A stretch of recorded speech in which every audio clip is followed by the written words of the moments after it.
Putin is facing struggles both at home and the battlefield. So I want to get your take on him and what might be next. Is there perhaps some sort of off-ramp, some sort of victory he can claim to wind this down, or do you think he's committed all in? And if his future, how does the rest of the world re-engage with him and Russia whenever this conflict might end? Or are they now going forward, as long as he's in charge, Cuba or North Korea? Well, I think the first thing is we need to dispel the myth of what Donald Trump called the savvy genius strongman. This is not a savvy genius. He's not behaving like a savvy genius. He's irrational. And he's behaving irrationally because he's fallen into what I call the dictator trap, which is the fact that to stay in power, dictators do things that ultimately and eventually cause their downfall because they construct fake realities, and then they make mistakes based on their belief in those fake realities. When you think about what Vladimir Putin gets on a daily basis in terms of information, he's been in power for 2 decades. People who cross him lose power and might see their families fall off balconies. So it's a very, very dangerous situation to be in. And I think the real question here, as you pose, is what's next? So I think that there's going to be a pariah status for Russia for the foreseeable future, and I hope that's the case. I think it's important also that the oligarchs around Putin know that this is not a temporary change, that this is genuinely the new way of the future, that they will be isolated. They will not be sailing their yachts around the Mediterranean. They will not be stashing their cash in offshore bank accounts easily. They will not be buying up property in Belgravia in London. And as soon as they get that message, as soon as their lives become significantly more Russian, I think that provides the end game in which Vladimir Putin can be forced out of power by people who have greased the wheels for him for the last 2+ decades. I want to take a question to Brian. This is David Ignatius. Brian, I'm curious whether you see any cracks in the inner circle around Putin. I don't mean the oligarchs who depend on him for patronage, but I mean the Siloviki, the security services that really shield his regime.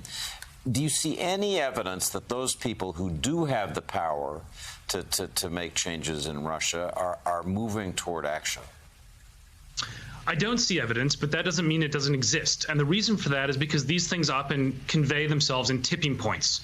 So once somebody moves against a dictator, it's an extremely risky thing to do on their own. But once there's an environment in which multiple people think we can do this, that's when it moves very, very quickly. I mean, when you predict things like the Arab Spring, I mean, nobody thought Ben Ali would face, collapse in late 2010. In a matter of days, he did. So even though we don't have evidence of this, I think there are people around Putin, not just the oligarchs, who are understanding this is a fundamental geopolitical shift and a generational shift. And the more that they understand that their fates are intertwined with Vladimir Putin, the more they're going to push him to actually end this war. And I think that has to be the game plan. The information space is crucial here, too, because it is something where Vladimir Putin is going to continue to miscalculate. He has constructed a fake reality around himself. He has surrounded himself with people who don't criticize him because of fear. And he doesn't actually understand, I think, what's going on. So you have to deal very carefully with the understanding that this is not a fully rational man you're dealing with. And therefore, when we look for signals that he may be on the way out eventually, I think that may be optimistic in the short run, but it will happen quickly. It will not happen in some sort of slow burn with lots and lots of signs before everyone moves against him. So, Brian, I'm curious. I want to get your take on something, sort of clarifying moment in the United States and the West that this war has provided. When General McCaffrey was risking his life for this country, when he was fighting across the world and defending America and all that we stood for, he had to deal with useful idiots from the left that tried to preach a moral equivalency between the Soviet Union and the United States of America, between Mao and the United States of America. Now, General McCaffrey and others are having to deal with useful idiots from the right.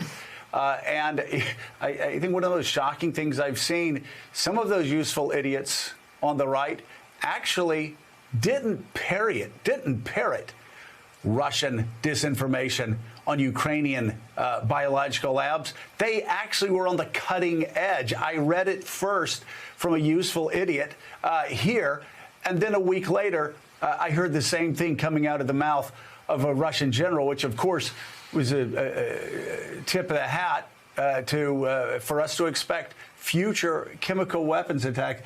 I'm just curious, with all of your studying about authoritarianism and the fact that, unfortunately, too many people in this country actually are attracted to Putin-style authoritarianism. What's your reaction to what you've seen?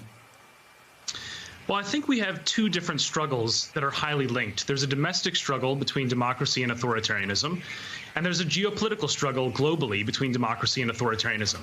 And we need to decide right now to be on the right side of both of those fights because they're linked. The people who are pushing for authoritarian attempts to overturn elections in the United States are also willing to countenance Vladimir Putin, to provide excuses for him. And I think this is something where, again, the geopolitical moment has come. We have to decide. And, you know, there are a lot of people in the United States who have long thought, oh, perhaps we can accommodate Vladimir Putin, perhaps we can accommodate China. I think it's time to decide whether we stand with democracies or stand with dictatorships. And the longer you stand with dictatorships, the more they're able to burn you later. And I think this is something that people are finding out the hard way. I have been arguing this for the last many, many years.